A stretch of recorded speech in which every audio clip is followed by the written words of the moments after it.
Ya Rasulullah, di depan ada malaikat Israel mau masuk. Kata Rasulullah, boleh masuk, silahkan. Kemudian malaikat Israel mengucapkan salam, dan setelah mengucapkan salam, malaikat Israel menawarkan, ya Rasulullah, aku disuruh oleh Allah untuk mencabut nyawamu atau membiarkan engkau. Dalam riwayat, aku disuruh oleh Allah untuk memberikan pilihan kepadamu, al-baqa' fid dunya, tetap di dunia, atau ar-rafiqul a'la, atau dengan Allah. Nabi Muhammad menjawab, ar-rafiqul a'la, dengan Allah. Kemudian setelah itu Nabi Muhammad berdoa agar umatnya selamat.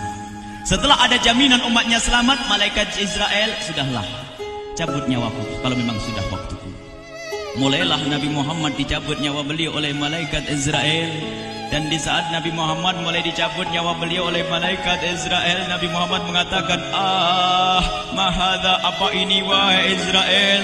Malaikat Israel kemudian menjawab, ya Rasulullah, itu adalah sakaratul maut, itu adalah sakitnya di dalam kematian. Kemudian Nabi Muhammad mengangkat tangannya sambil berucap, la ilaha illallah, inna lil mauti la sakarat, tidak ada Tuhan selain Allah, sungguh di dalam kematian ada sakitnya, sakit kematian, yaitu sakaratul maut.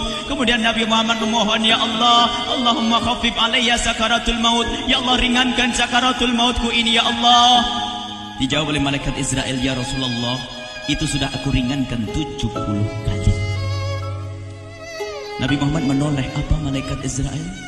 Sudah kau ringankan 70 kali keringanan? Iya ya Rasulullah, sungguh aku tidak pernah mencabut seorang hamba lebih lembut dari cara mencabut nyawamu. Ini sudah aku ringankan 70 kali. Setelah itu justru Nabi Muhammad menangis, Israel, 70 kali rasanya masih sakit. Iya ya Rasulullah, memang itu sakaratul maut. Lalu bagaimana engkau mencabut umatku, wahai Israel? Allah, yang diingat siapa? Umat. Kalau engkau mencabutku dengan ringan seperti ini masih sakit, bagaimana engkau mencabut umatku, ya Israel? Dijawab oleh malaikat Israel, umatmu manusia biasa, ya aku cabut, ya Rasulullah, begitu saja. Ya sudah, begitu.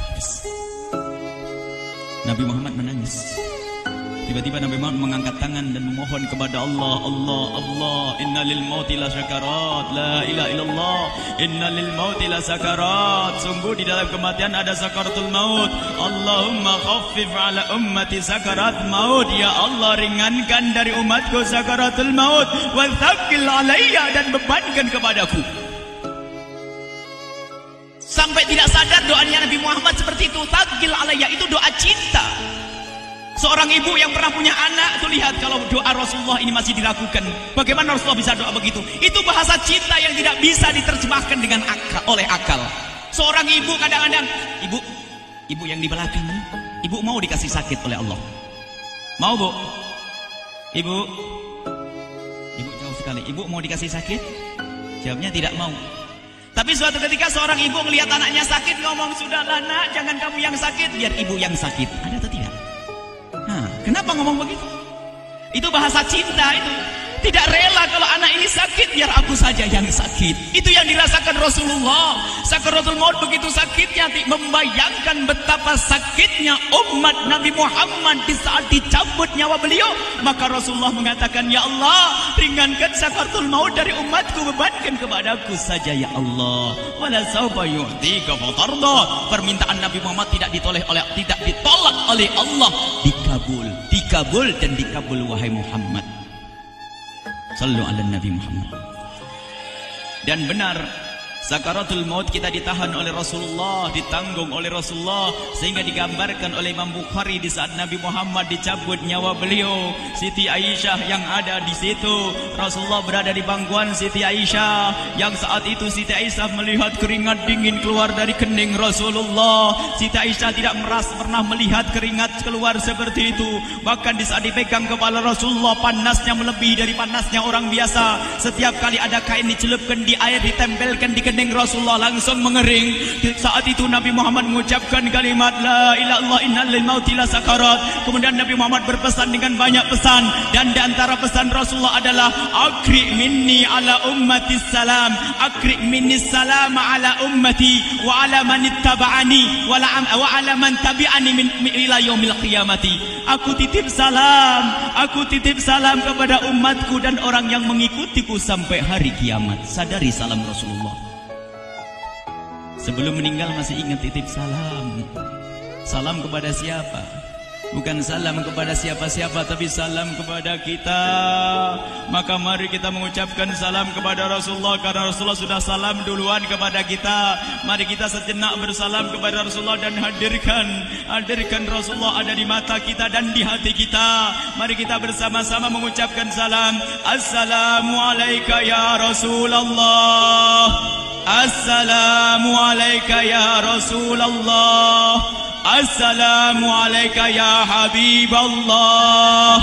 Assalamualaikum ya Nabi Allah. Rasulullah mengucapkan salam untuk kita. Dan di saat itu Rasulullah keringat dingin keluar, maka oleh Siti Aisyah diusap. Oleh Siti Aisyah diusap, bayangkan saat itu Nabi Muhammad di pangkuan Siti Aisyah dan diusap oleh Siti Aisyah. Siti Aisyah berkata, keringat Rasulullah mengucur deras hingga aku usap, dan aku usap dengan tangannya Rasulullah. Diusap dengan tangannya Rasulullah. Siti Aisyah memegang tangan Rasulullah sendiri yang digunakan untuk mengusap keringat Rasulullah. Sahabat bertanya, Aisyah, kenapa harus dengan tangan Rasulullah tidak dengan tanganmu? Lihat jawab Siti Aisyah, karena tangan Rasulullah lebih lembut dari tanganku. Sallu ala Nabi Muhammad. Masih sempat nyanjung itu sahabat Nabi. Dalam keadaan begitu masih menyadari kelembutan tangan Rasulullah, jasad Rasulullah, kemuliaan Rasulullah sallallahu alaihi wasallam. Dan aku lebih menginginkan bahwasanya yang menyentuh jidat Nabi Muhammad adalah tangan yang paling mulia di dunia dan di akhirat. Siti Aisyah enggak berani menyentuhkan. Pengennya yang disentuhkan di kening Rasulullah adalah tangannya Rasulullah sallallahu alaihi wasallam. Kemudian setelah itu Nabi Muhammad merasakan sakit yang sangat untuk kita. Kemudian Nabi Muhammad mengangkat tangan tinggi-tinggi mengucapkan la ilaha illallah inna lil mauti la sakarat. Tiba-tiba tangan itu semakin turun dan ditangkap oleh Siti Aisyah. Dan di saat tangan itu jatuh di tangan Siti Aisyah, kemudian tiba-tiba paha Siti Aisyah merasakan berat kepala suci Rasulullah. Dan saat itu Siti Aisyah sadar bahwasanya Rasulullah sudah kembali kepada Allah Subhanahu wa taala. Sallu ala Nabi Muhammad. Siti Aisyah bingung di saat melihat seperti itu.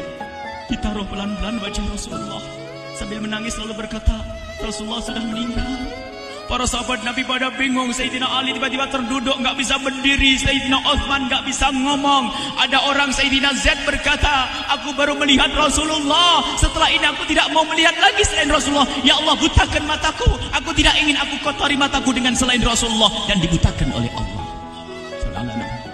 Bermacam-macam kejadian saat itu. Madinah heboh, luar biasa dengan meninggalnya Rasulullah sallallahu alaihi wasallam.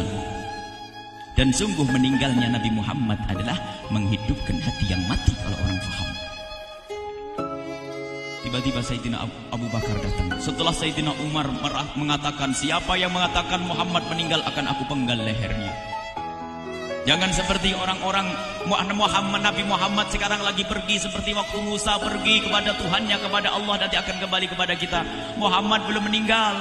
Ini adalah karena kecintaan Sayyidina Umar bin Khattab, tidak ingin Nabi Muhammad pergi. Tiba-tiba datang Sayyidina Abu Bakar As-Siddiq lalu masuk ke kamarnya Rasulullah, lalu masuk kepada Rasulullah, kemudian mengecup kening Rasulullah. Dan Sayyidina Abu Bakar berkata, ya Rasulullah, tibta hayyan wa mayyita. Ya Rasulullah, engkau tetap harum dalam keadaan hidup dan harum setelah meninggal dunia. Sallu ala Nabi Muhammad.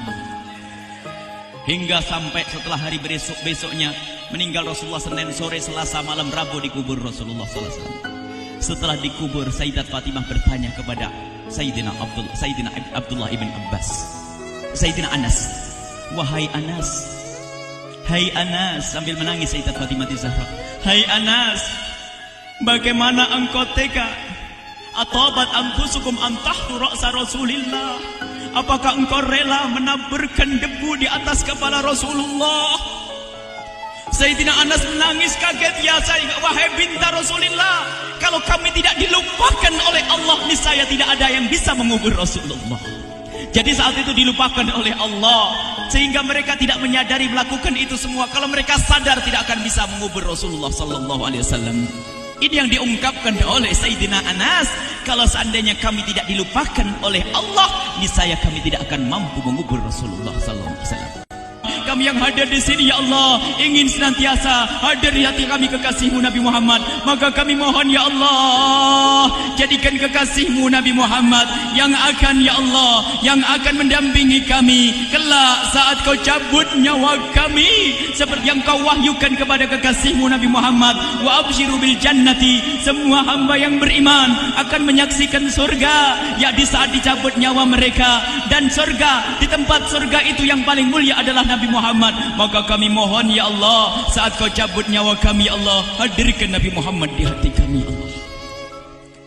Dan kami mohon, ya Allah, saat di alam barzah nanti, ya Allah, saat yang sangat mengerikan itu, ya Allah, kami mohon hadirkan kekasih-Mu Nabi Muhammad, sehingga kami tidak takut dan gentar lagi dengan malaikat mungkar nakir. Dan ya Allah, kami mohon di saat di padang mahsyar nanti, ya Allah, hadirkan kekasih-Mu Nabi Muhammad. Jadikanlah kekasih-Mu Nabi Muhammad yang akan menemani kami dan akan membonceng kami, membawa kami ke telaga Kausar. Lalu kami diberi air minum dari air telaga Kausar hingga kami tidak akan haus selama-lamanya. Ya Allah, jadikan kekasih-Mu Nabi Muhammad yang akan menemani kami di saat kami menyeberang Siratal Mustaqim hingga kami tidak akan terjerumus ke neraka Jahanam. Dan jadikan kekasih-Mu Nabi Muhammad yang akan kami saksikan setiap saat di surga-Mu, ya Allah. Ya Allah, jadikan kekasih-Mu Nabi Muhammad yang senantiasa, ya Allah, kami lihat kelak di surga.